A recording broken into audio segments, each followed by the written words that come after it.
फिर से स्वागत है आप सभी लोगों का हमारे YouTube चैनल में। आज हम पढ़ेंगे कक्षा 12 का फिजिक्स न्यू चैप्टर का नाम है पृथ्वी। पृथ्वी का चुंबक तत्व तथा चुंबकीय पदार्थ। अब आइए बात करते हैं चुंबकीय क्षेत्र। देखिए क्या है, आइए पहले हम समझ लेते हैं कि होता क्या है। ये मान लीजिए हमारी पृथ्वी है, ये मान लीजिए हमारी क्या है, पृथ्वी है।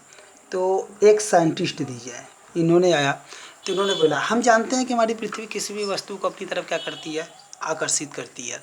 ये आकर्षित क्यों करती है, करने का क्या रीज़न है, आइए आज इसके विषय में जानते हैं कि यह बात है क्या है कि क्यों ऐसा सभी साइंटिस्ट है इन्होंने निकाला कि भाई पृथ्वी किसी भी वस्तु को अपनी तरफ क्यों आकर्षित करती है। तो एक साइंटिस्ट जी है तो उन्होंने बोला कि पृथ्वी के अंदर एक बहुत बड़ा मैग्नेट रखा गया है। एक बहुत बड़ा क्या रखा गया है, मैग्नेट रखा गया है, जो किसी भी वस्तु को अपनी तरफ क्या करता है, आकर्षित करता है। किसी भी वस्तु को पृथ्वी क्या करता है, अपनी तरफ आकर्षित करता है। तो इन्होंने ये बताया कि भाई किसी भी वस्तु को पृथ्वी अपनी तरफ क्यों आकर्षित करता है, क्योंकि इसके गर्भ में एक बहुत बड़ा क्या रखा गया है, चुंबक रखा गया है, जिसके कारण यह किसी भी वस्तु को अपनी तरफ क्या करता है, आकर्षित करता है। तब एक नए साइंटिस्ट जी आए, इनकी बातें क्या हुई, इनकी बातों को सिद्ध करने के लिए एक नए साइंटिस्ट जी आए कि भैया ये बात सत्य है कि गलत है। तो उन्होंने कहा कि आप यह कैसे कह सकते हैं कि पृथ्वी के अंदर एक मैग्नेट रखा गया है, एक चुंबक रखा गया है जो किसी भी वस्तु को अपनी तरफ आकर्षित करता है। तो इन्होंने कहा नहीं, यह बात क्या है, गलत है, इसके अंदर कोई भी चुंबक नहीं रखा गया है जिससे कारण यह किसी भी वस्तु को अपनी तरफ क्या करे, आकर्षित करे। तो इन्होंने कहा नहीं, ऐसा कोई बात नहीं है, ये बात बिल्कुल गलत है, हम इसके विषय में आपको। और तब उन्होंने अपना बताया कि देखिए ये जो पृथ्वी है यह इतनी गर्म है, इतनी गर्म है। अब बताइए जब इतनी गर्म है यह पृथ्वी, तो इसके अंदर अगर कोई मैग्नेट रखा जाएगा, इसके अंदर अगर कोई चुंबक रखा जाएगा, तो बताइए जब किसी भी वस्तु को या किसी भी पदार्थ को जब हम गर्म करते हैं तो उसके बीच आकर्षण बल क्या होता है, कम होता है। यानी उसके अंदर क्या हो जाता है, प्रतिकर्षण हो जाता है। वह एक दूसरे से क्या होने लगते हैं, इस तरह से प्रतिकर्षण हो जाता है, यानी दूर जाने लगते हैं। या कण के जो छोटे छोटे कण के जो पास होंगे अणु, वह क्या होंगे, दूर जाने लगेंगे।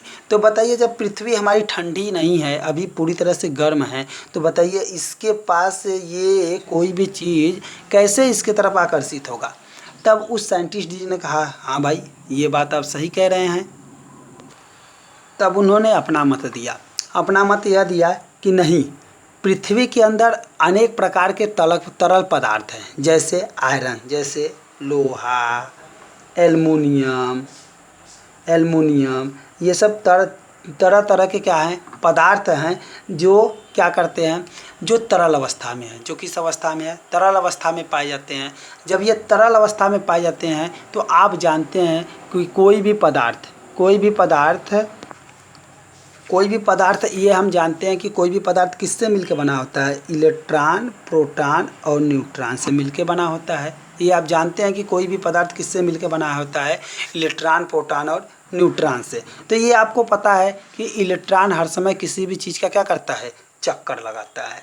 क्या करता है, किसी भी चीज़ का चक्कर लगाता है। इलेक्ट्रॉन किसी भी कण का चक्कर लगाता है। तो आप ये जानते हैं। तो उन्होंने कहा कि नहीं, इलेक्ट्रॉन जो है इसका चक्कर तो लगा रहा है, चक्कर लगा रहा है। तो बताइए पृथ्वी जब अभी हीट है, अभी गर्म है पृथ्वी, तो यह क्या करता है, किसी भी पदार्थ को अगर अधिक ऊर्जा दे देंगे तो यहाँ पे क्या हुआ, जो इलेक्ट्रॉन था अगर इसको अधिक ऊर्जा दे दिए, तो इलेक्ट्रॉन अपना कक्षा क्या किया, छोड़ के निकल गया। जैसे किसी भी पदार्थ को अधिक ऊर्जा दे देंगे तो वह अपना कक्षक छोड़, इसे अधिक ऊर्जा दिए तो ये अपना कक्षक छोड़ के कहाँ निकल गया, बाहर निकल गया। जब ये अपना कक्षक छोड़ के बाहर निकल गया तो इस पर कौन सा चार्ज उत्पन्न हो गया, इस पर पॉजिटिव चार्ज हो गया, पॉजिटिव चार्ज उत्पन्न हो गया। तो आप जानते हैं कि इसमें क्या बहने लगी, इसमें पॉजिटिव चार्ज के कारण इसमें धारा बहने लगी। आप ये जानते हैं आवेशों के प्रवाह की दर को हम क्या बोलते हैं, धारा कहते हैं। जब इसमें धारा बहने लगी तो इससे हमें यह क्लियर हो गया कि भाई पृथ्वी इसी के कारण, यानी यही जो लोहा पाया जाता है, आयरन, लोहा, जो तरह तरह के धातुएं हैं, जब इस पर आवेश प्रवाहित हो जाएगा तो आवेश प्रवाह की दर को हम क्या कहते हैं, धारा कहते हैं। और इसी आवेश प्रवाह की वजह से पृथ्वी किसी भी वस्तु को अपनी तरफ क्या करता है, आकर्षित करता है। जब इसके पास आवेश हो जाएगा, जब यह किसी भी आवेश के कारण, जब किसी भी वस्तु को, कोई भी वस्तु आवेश के कारण किसी भी वस्तु को पृथ्वी अपनी तरफ क्या करती है, आकर्षित करती है। जिससे हमें यह मिला कि भाई इलेक्ट्रॉन जब इसमें से अपना कक्षक छोड़ के चला जाएगा तो यह किससे मिलके कोई भी पदार्थ बना है, प्रोटॉन, इलेक्ट्रॉन, प्रोटॉन और किससे, न्यूट्रॉन से मिलके बना है। जब ये इलेक्ट्रॉन, प्रोटॉन, न्यूट्रॉन से मिलके बना तो ये अपना कक्षक छोड़ देगा तो इसके ऊपर क्या उत्पन्न हो जाएगा, आवेश उत्पन्न हो जाएगा। अब हम ये जानते हैं कि आवेश के प्रवाह की दर को हम क्या बोलते हैं, धारा बोलते हैं।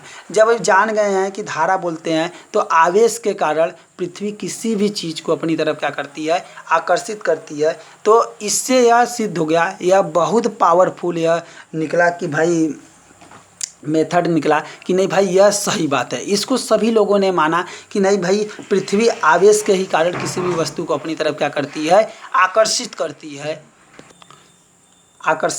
है। तो फिर इसके बाद आज तलक अभी बहुत सारे मतभेद है। आज भी रिसर्च चल रहा है इसके ऊपर कि कोई पृथ्वी किसी भी वस्तु को अपनी तरफ क्यों आकर्षित करती है, क्या रीज़न है। हाँ, यह थोड़ी सी यह जो थियरी आई कि भाई यह इलेक्ट्रॉन होते हैं, इसमें आवेश प्रवाहित हो जाता है, यह थियरी थोड़ी सी हमें राहत लाई कि भाई पृथ्वी किसी भी वस्तु को अपनी तरफ क्यों आकर्षित करती है। तो यह थोड़ी सी राहत लाई, मगर आज भी हम इसको पूरे प्रूफ के साथ नहीं कह सकते कि पृथ्वी किसी भी वस्तु को अपनी तरफ इसी के कारण आकर्षित करती है। आज भी अभी रिसर्च चल रहा है कि भाई पृथ्वी किसी भी वस्तु को अपनी तरफ आकर्षित क्यों करती है। कोई भी सटीक अभी तक से जानकारी नहीं मिल पाई है कि पृथ्वी किसी भी वस्तु को अपनी तरफ आकर्षित क्यों करती है, मगर हम इसको मानते हैं कि भाई आवेश प्रवाह की दर को धारा बोलते हैं। और जब आवेश किसी भी वस्तु पर आवेश प्रवाहित होगी तो वह किसी भी वस्तु को अपनी तरफ क्या करेगी, आकर्षित करेगी। जिससे यह थोड़ी सी थ्योरी हमारी क्या हुई, सटीक हमको जानकारी देती है कि भाई इसी के कारण पृथ्वी किसी भी वस्तु को अपनी तरफ क्या करती है, आकर्षित करती है।